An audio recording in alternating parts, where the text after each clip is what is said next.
gracias por estar acá en la librería del GAM, que es para nosotros un lugar muy, muy querido, muy entrañable por muchas razones, ¿cierto? Y le agradecemos a la librería por habernos acogido para la presentación del libro Dignidad por Partes, reflexiones en torno a la ética del cuidado de Ítalo Latorre Gentoso. Me presento primero, soy Pablo Padilla Rubio, soy el encargado de comunicaciones de Río Editores y bueno, estamos acá acompañando a Ítalo en el lanzamiento de su obra. Para nosotros es un honor presentar esta obra que nos invita a una reflexión profunda sobre la dignidad y el cuidado, proponiendo una nueva mirada sobre cómo construimos nuestras relaciones humanas.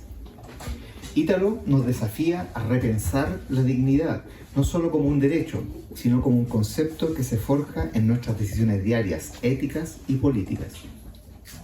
Nos acerca a un enfoque de cuidado que pone al centro el respeto y el consentimiento, en un diálogo que vincula lo individual con lo colectivo.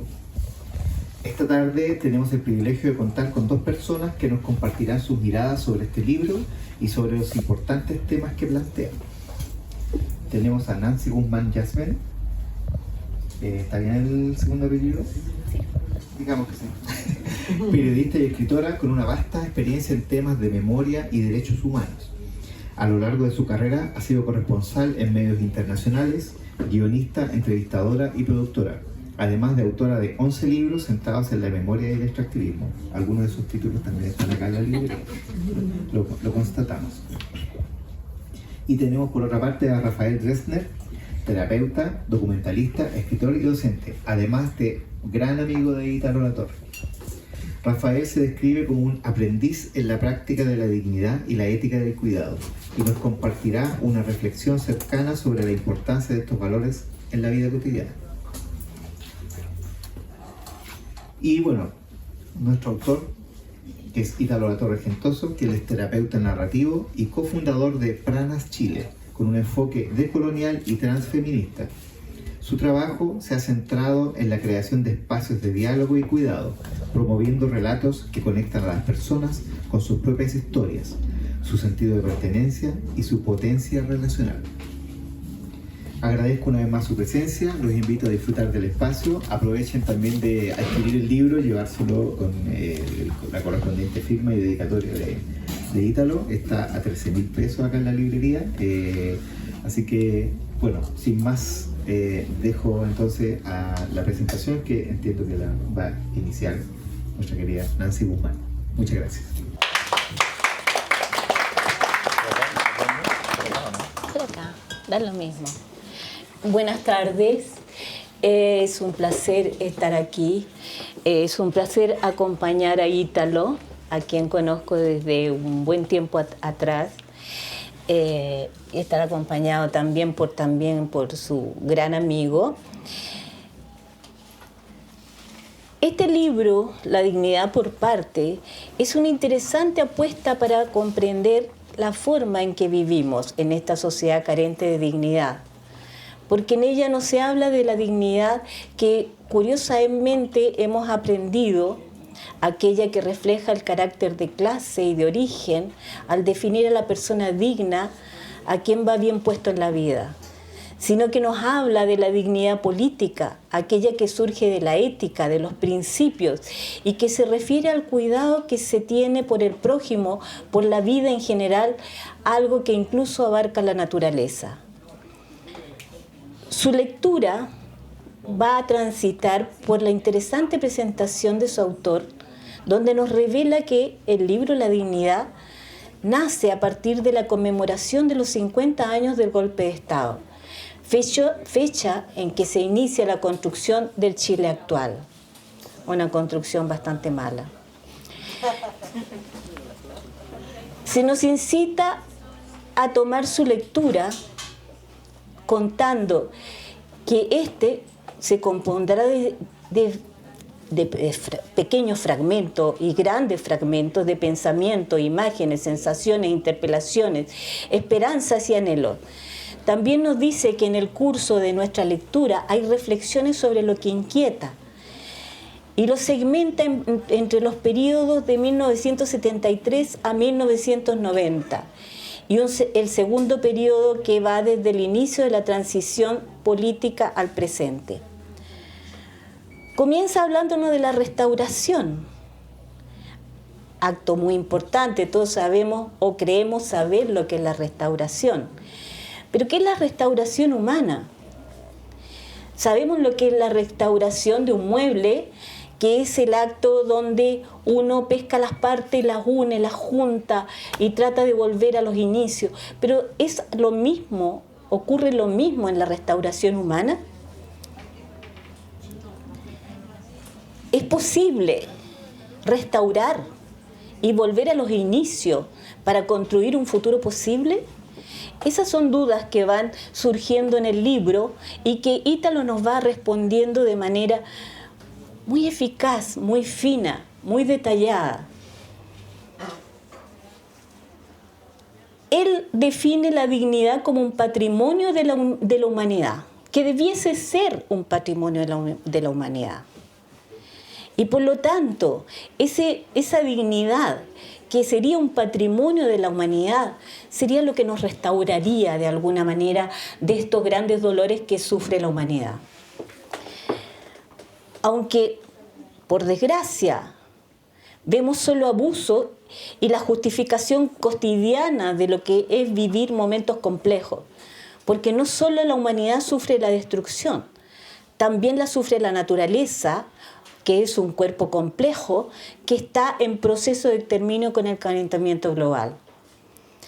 Para Ítalo, su autor, la dignidad es un asunto profundamente político, y yo lo asumo como tal.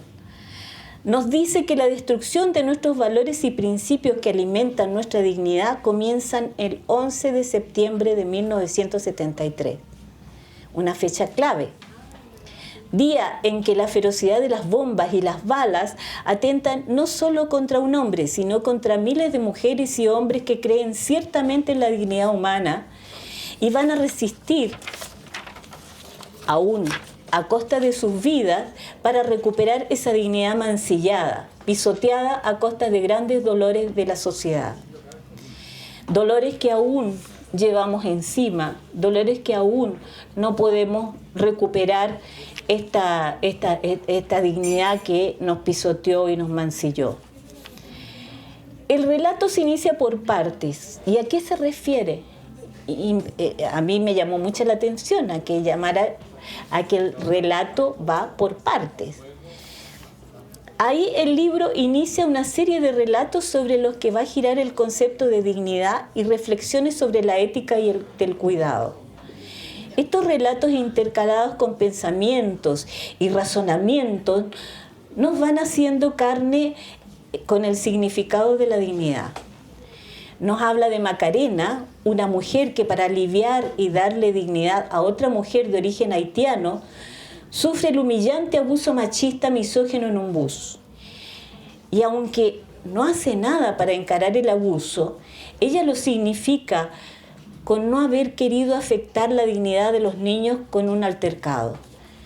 Impresionante, impresiona, porque Ítalo entra a desmenuzar justamente ese proceso que ocurre en esta mujer en Macarena. Y el proceso que nos afecta a muchas mujeres, que muchas veces no somos capaces de encarar cuando nos sentimos mancilladas, cuando nos sentimos aprisionadas por el machismo y la misoginia. También nos habla de Josefa, una madre soltera que vive el abuso misógino en una entrevista de trabajo y las angustias que debe vivir al sentirse débil ante la entrevista. No solo porque necesita el trabajo como todo el mundo y depende de esta persona que la está entrevistando, sino porque las preguntas discriminatorias referidas a su maternidad y a sus posibles apoyos para cumplir el trabajo la hacen debilitar. Lo que más perturba es que al llegar había visto a una persona con tatuaje y símbolo de LGTBIQ en su escritorio y claramente sospechó que podía ser gay, lo cual la confunde y la deja en absoluta fragilidad. Ya nada se puede esperar el poder se reproduce. La subversión no está en la forma, está en el fondo, nos dice Ítalo, en esa historia. Los lugares de poder desde los que construimos relaciones son lugares que pueden subyugar o construir cuidados mutuos, generar posibilidades y más ventajas para unos y marginar aún más a otros. Usarse como medio para la construcción de privilegios para unos pocos a costa de la explotación de muchos, nos dice Ítalo. Si de dignidad se habla, el relato sobre Luisa Toledo, una mujer que no flexionó ni una parte de su cuerpo para hacer memoria por sus hijos, Rafael y Eduardo Vergara Toledo, ambos asesinados el mismo 29 de marzo de 1985 por una patrulla de carabineros, nos habla de la dignidad que puede sentir una madre al perder no solo 2 hijos, sino que perder la esencia de su vida, que son esos hijos y lo que sus hijos dejan dejan en su sociedad. Por lo tanto, es muy impresionante. Este libro es un asombro tejido de historia que va concatenando una amplia mirada sobre cómo normalizamos acciones reñidas con la dignidad y con magistralidad nos pone a pensar en nuestras propias debilidades y prácticas cotidianas, muchas veces contrarias a nuestras formas de ver y pensar.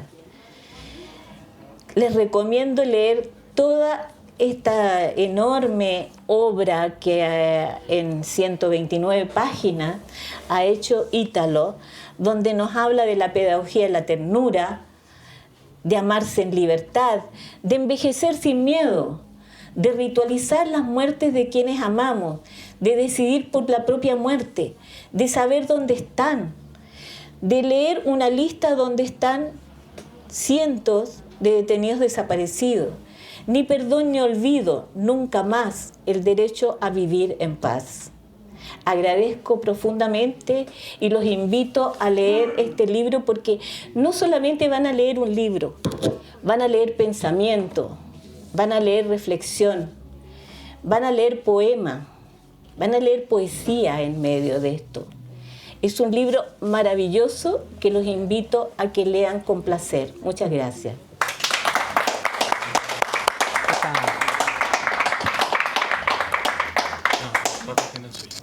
Tiene ya. ¿Lo bajaron? Y este hay que bajarlo. Para que no se escuche. ¿Me escuchan bien? Sí. Bueno, primero agradecer a Ítalo, que me haya invitado nuevamente a presentar esta parte de sus pensamientos, de sus ideas, porque son pensamientos que resuenan con nuestra relación, pero también resuenan con mi historia. Como bien decía Nancy, hay un punto de comienzo para pensar la dignidad que es el 73. Yo tengo una madre que pasó por el 73, que fue apresada, torturada, exiliada, apartada de sus hijos. Y ese es un punto en que hay que hablar de la dignidad cuando es transgredida. Ítalo hace eso en su libro. Habla de qué hacemos con las transgresiones a la dignidad, cómo nos resistimos. Y por otro lado, hay otro evento que es significativo y que tuvo que ver con las primeras presentaciones, que tiene que ver con cuando las calles estaban pintadas con estos slogans de que la dignidad se haga costumbre. Un octubre que en muchos espacios políticos de poder quieren que desaparezca y que creo que Ítalo también quiere refrendar, pero refrendar no haciéndolo solo un acto de presencia movilizada en un momento público, sino que hacerlo una cotidianidad. Cómo hacemos de la dignidad un acto cotidiano, cómo nos relacionamos cotidianamente con la dignidad. Un autor que tanto Ítalo como yo valoramos es Paulo Freire, y él en uno de sus libros últimos, digamos, que salió de forma póstuma, que se llama La pedagogía de los sueños posibles, él dice que la verdadera transformación social pasa tanto por la denuncia de aquello que está transgrediendo no habla de dignidad especialmente en esa frase, pero lo que está transgrediendo, como el anuncio de aquello que debería ser distinto. Y creo que en el libro de Ítalo aparecen ambas cosas. La denuncia, que yo veo que en momentos nos interpela, se interpela él mismo también, pero también aparece el anuncio de preguntas, de ideas, de poesías, de imágenes que nos permitirían en algún momento pensar cómo construimos e imaginamos esta dignidad, cómo la hacemos un acto colectivo. Eso es fundamental porque no van a encontrar aquí un manual de la dignidad, que sería una manera más de deshonrar la dignidad. Decir que Ítalo tiene digamos, las recetas que nos van a poder invitar a construir una vida digna, sería decir que no es colectivo lo que estamos haciendo. Y Ítalo insiste constantemente en su libro en la colectividad con que tenemos que construir esto. Por lo tanto, es tanto una interpelación como una invitación. ¿Cómo lo hacemos? Y en muchos momentos también del libro, especialmente en las partes finales de algunos capítulos, van a encontrar que nos invita a seguir hablando de esto. Y las preguntas con las que queremos hablar, ojalá que nos hagan sentir orgullosos. A mí me ha invitado, y por eso tengo este libro lleno de anotaciones, lleno de dobleces. Ha sido aguerrido este libro en el camino en que lo he leído. Ha estado sufriendo conmigo por las invitaciones que hace. Y lo tengo como un amigo que es aguerrido, pero porque me está constantemente hablando. Yo creo que es bastante fácil entablar un diálogo con este libro y en ese diálogo invitar a otros diálogos, a otras conversaciones que podamos construir. En ese sentido... ¿Rafa? ¿Ahí? Sí. ¿Mejor? Mejor. Les pido disculpas. Pero ¿se escuchó hasta ahí o no? O... Ya, bacano. Porque si no, puse el alma en esto y se me fue. Puse el alma en esto y yo creo que ya se me escapó. Llegó el alma. No, pero hay un capítulo de hecho que son puras preguntas que a mí me parece muy interesante leer. Y si no es para cuidarnos, entonces ¿para qué? ¿Para qué juntarnos a compartir una conversación? ¿Para qué trabajar por lo que trabajamos? ¿Para qué traer gente al mundo? ¿Para qué enseñar y aprender? ¿Para qué bailar y cantar? ¿Para qué escribir o pintar?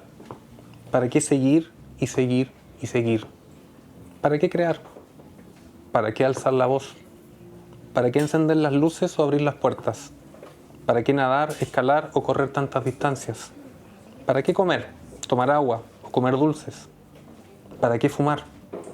¿Para qué sostener, detener, caminar, saltar, suspirar? ¿Para qué tejer tanto? ¿Para qué conocer nuevos mundos, nuevas ciudades, nuevas lenguas, nuevas culturas? ¿Para qué contemplar, acariciar, besar? ¿Para qué? ¿Para qué tanta rabia? ¿Para qué tanto amor? ¿Para qué tanta vida? ¿Para qué tanta muerte? ¿Para qué si no es para inventar formas colectivas de dignidad compartida? ¿Para qué si no es para cuidarnos? Perdonen el spoiler, ese capítulo, digamos, tendrán que leerlo después con su voz. Yo les presté la mía por este momento. Es el final del libro. No, hasta la mitad, Ítalo, no mientas, hasta la mitad. Iba a leer lo mismo. Es bonito, ¿cierto? Precioso. Precioso. Y como esto no es un manual, nos invita a preguntas a nosotros. Y en la etapa de mi vida en que quiero honrar a mi madre, lo que ella vivió, pero también quiero honrar la nueva vida de mi hijo Elian y la de mi compañera de vida, que es tanto denunciar lo que mi madre vivió como imaginar lo que podría ser vivido con mis hijos, con ella. Les voy a contar algunas preguntas que el libro de Ítalo me ha abocado y que, como decía Vicky Reynolds, las preguntas que realmente valen la pena son aquellas que nunca terminamos de contestar. Y estas preguntas que me evoca el libro de Ítalo creo que nunca voy a terminar de contestarlas. ¿Qué grietas existen en nuestra vida cotidiana que nos permiten actuar y ser dignos hacia otros? ¿De qué debemos desertar? ¿A qué debemos renunciar para acercarnos a prácticas de mutuo cuidado, a una ética del cuidado?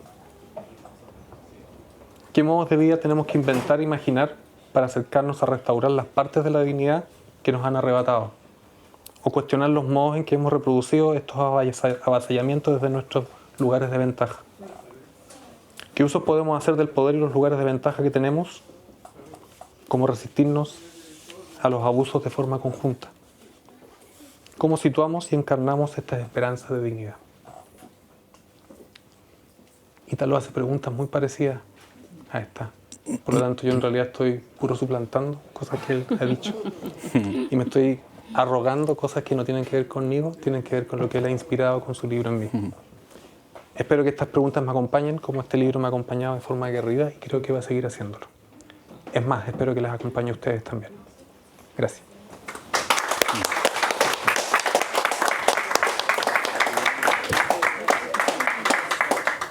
Bueno, muchas gracias, Nancy. Estoy muy emocionado, además de nervioso, esto pone muy nervioso. Es mi primer lanzamiento, el corazón me late muy fuerte, estoy que me desmayo, así que si me desmayo no se preocupen, es nervio y felicidad. Gracias, Nancy, es muy lindo todo lo que me dijiste, lo que leíste acá, y también lo que me dijiste en el taxi hacia acá, que queríamos hacer una vuelta más larga en el taxi porque venía diciéndome cosas muy bonitas. Entonces yo le dije al taxista, oye, hagamos una vuelta más larga. Y Rafa, gracias también. Y son justo quizás eso que tú lees de tus preguntas es lo que yo espero que surja con esto, porque esto no es un manual, como decías tú, pero tampoco es una Biblia o ni es un libro sagrado, y que esté todo rayado y doblado me parece maravilloso, porque materialmente, pero también simbólicamente esa es la idea del libro, que esté rayado y todo eso. Yo soy bueno para improvisar y me gusta improvisar. Pero traje algo escrito. Por primera vez en mi vida escribí algo, o sea, aparte del libro, que voy a leer. Primero que todo, gracias por venir y hacer de este encuentro algo posible, real y colectivo. A mí me dan mucho miedo las protestas en la calle. Mi cuerpo lo hace saber muy rápidamente. Estoy con la alerta prendida y se me aprieta el estómago, la garganta. Quiero irme, quiero llegar bien a casa, no tengo habilidades para patear una lacrimógena, correr al lado correcto o entender las encerronas, aunque me he salvado de unas cuantas. Al mismo tiempo, voy lo más que puedo. Entre el miedo legítimo por la amenaza real de los cuerpos, me he visto ahí tremendamente vivo. Mi cuerpo colectivizado, esa sensación de comunión con la exigencia de justicia y con la invención de formas de dignidad. Pero ese momento de esperanza política siempre se lo agradezco a las primeras, segundas y terceras líneas, especialmente en tiempos del levantamiento, revuelta, estallido o como queramos llamarlo. Hace exactamente 5 años y 1 semana. Nunca había experimentado tanta esperanza y sentido de lo colectivo en mi vida hasta esos 38 años que tenía por aquella época. Tampoco había vivido tanto abuso como en ese tiempo. Abuso de balas, de relatos, de políticas, de restricciones, de amenazas. Las primeras líneas me permitieron estar relativamente tranquilo protestando, aunque con ese dolor espiritual de la conciencia de que yo no era el más afectado y que lo que había de tranquilidad era gracias a ellas, ellos y ellas. En ese tiempo la palabra dignidad se hizo muy visible. La Plaza Dignidad, hasta que la dignidad se haga costumbre. Por lo mismo empezó también a ser descalificada desde los sectores conservadores que, atemorizados, se involucraron en prácticas para deshonrarla. La dignidad, decían con tono burlesco y clasista, reemplazando a veces la G por una S. La criminalizaron, la borronearon y últimamente la fundieron con un concepto terrorífico, el octubrismo, que intenta homologar la lucha social legítima con el terrorismo. Pero esta historia es más larga, la de los contraataques o contragolpes a los actos de resistencia y rebelión, de denuncia y protesta, de reclamo y exigencia de los derechos. Esta historia es larga y compleja, y no puedo aventurarme aquí a proponer una lectura crítica. Solo puedo decir que no me ha sido indiferente, al punto de haber escrito este libro, por el que hoy nos juntamos en este espacio. Dignidad por parte fue escrita por mí como en un estado de urgencia. A 3 semanas de la conmemoración de los 50 años del golpe civil militar de 1973, en el que se intentó, y en parte lo han logrado, partir el país en trocitos de los que se puedan tener el control. Decidí escribir un libro acerca de la dignidad, que honrara el hecho de que pese a la pretensión de soberanía de los tiranos, nunca han podido ni podrán detener la lucha por una vida digna, una que incluya formas de justicia digna, garantía de derechos fundamentales, por la búsqueda de formas de vivir y relacionarnos, no solo entre humanos, sino con la existencia en su conjunto, otros seres vivos y todo el entorno, que también vivo posibilita otras vidas, que se base en el cuidado mutuo, en la reciprocidad y la rendición de cuentas. Este libro sería sumarme, con mucha humildad, aunque también sentido de pertenencia, a esas luchas, las de las búsquedas en los desiertos, las de la memoria, las de la verdad, las de las garantías de no repetición, pero también en ámbitos íntimos, en nuestras relaciones cercanas, incluyendo nuestra relación con nosotros mismos, hasta el nombre propio, pero también cuando estamos en posiciones de ventaja o cuando hemos dañado. Me preguntaba, ¿cómo asegurar que nuestra participación en el mundo haga sentir al resto a salvo?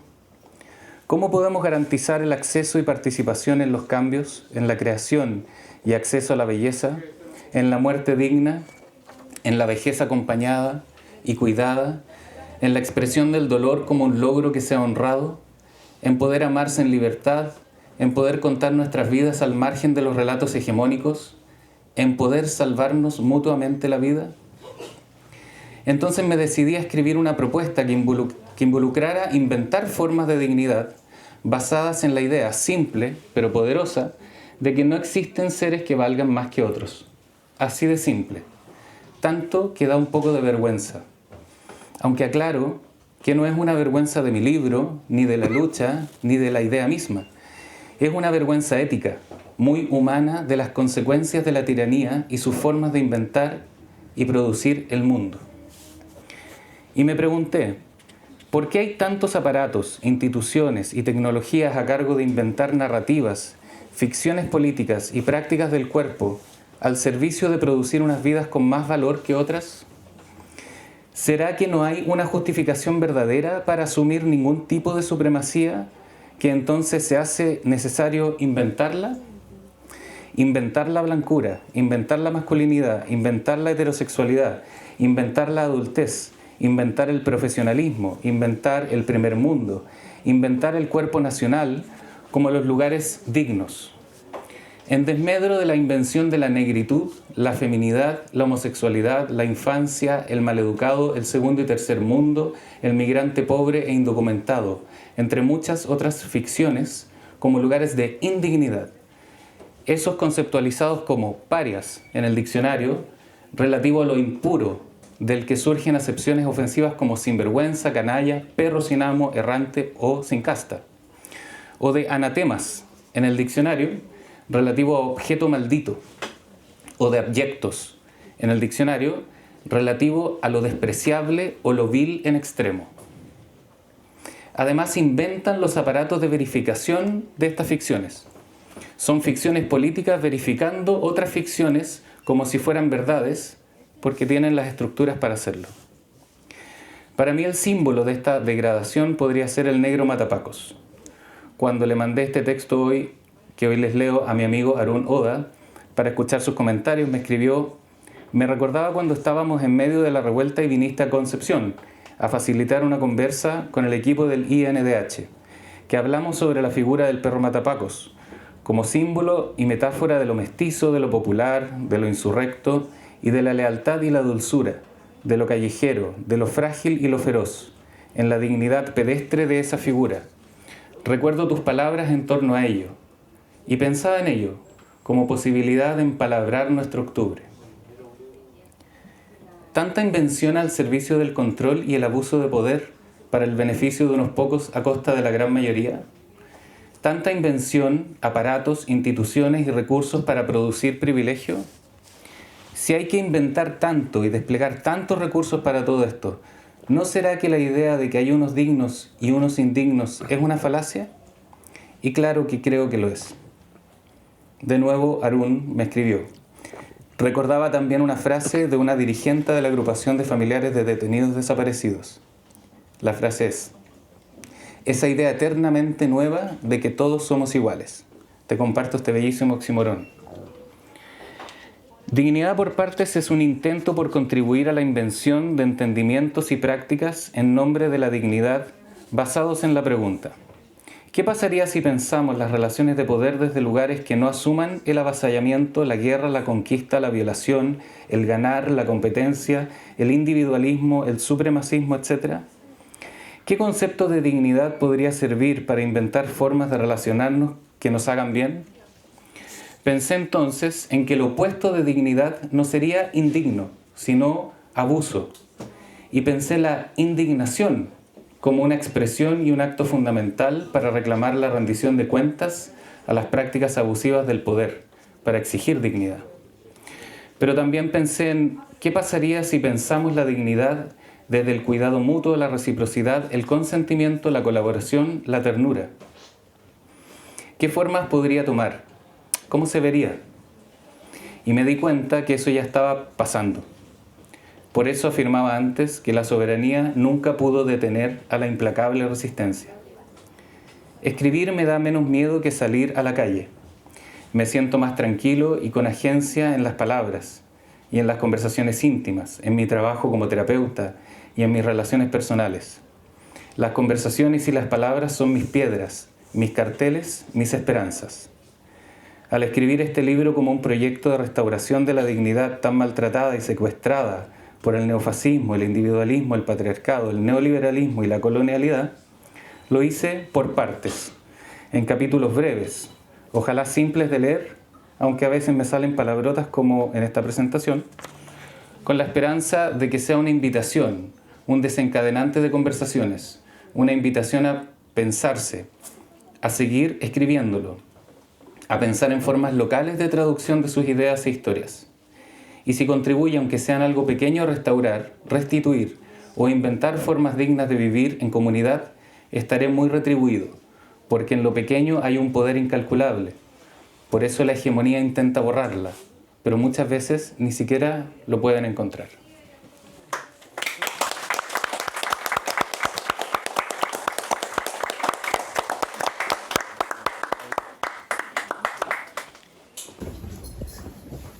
¿Qué sigue, Pablo?